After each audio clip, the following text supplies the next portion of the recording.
Hello everyone, তোরা সবাই কেমন আছিস? তোরা চটপট তিনটি ইংরেজি বাক্য শিখে নে।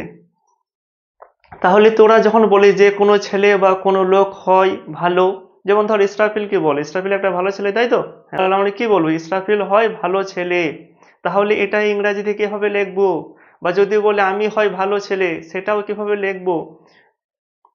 তো দেখ, হয়ের তিনটি ইংরেজি আছে, একটি হচ্ছে এম, একটি হচ্ছে ইজ, একটি হচ্ছে আর।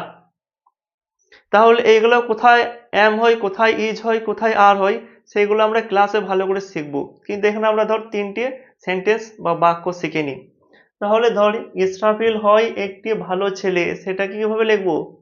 Israfil is a good boy. Boy মানে কি ছেলে, আমরা জানি। গুড মানে কি ভালো, তাই তো? আর এ মানে এখানে একটি।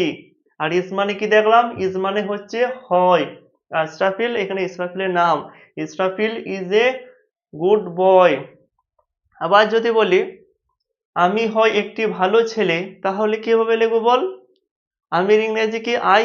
তাহলে তাহলে আই লিখেছি এখানে। আয়ের পর কি এম। I M. এখানে দেখ হয়ের ইংরেজি এম নিয়েছি, ইজ নয় আরও নয়, এখানে কি নিয়েছি? Am. I am a good বয়।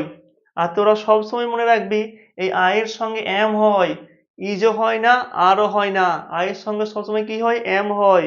তাহলে আমি হয় একটি ভালো ছেলে কিভাবে লিখবো? I am a good boy.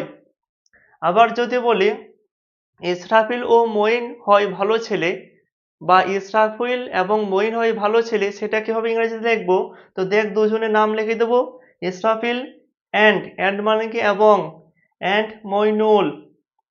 Israfil and Moinul আর, এখানে কি নিয়েছি? আর নিয়েছি। আর গুড বয়েজ। এখানে কটি ছেলে আছে? দুজন আছে, তাই তো? ইসরাফিল আর মইনুল দুজন আছে, তাই তো? সেখানে বয়েজ নিয়েছি, বয় নয়। আমরা আগেই শিখেছি কি, যখন একটি থাকবে তখন কি তার একটি থেকে যখন আমরা অনেকগুলো কি করব, তখন তার সঙ্গে কি করবো? একটা এস যোগ করে দেবো। এখানে বয় মানে কি একটি ছেলে, বয় মানে একটি ছেলে, তাই তো? তার সঙ্গে এস যোগ করে দিলাম, মানে কি হলো? বয়েস। আর বয়েস মানে কি দুই বা তার চাইতেও বেশি ছেলে। এখানে কতজন আছে? দুজন, সেই জন্য বয়েস লিখেছি।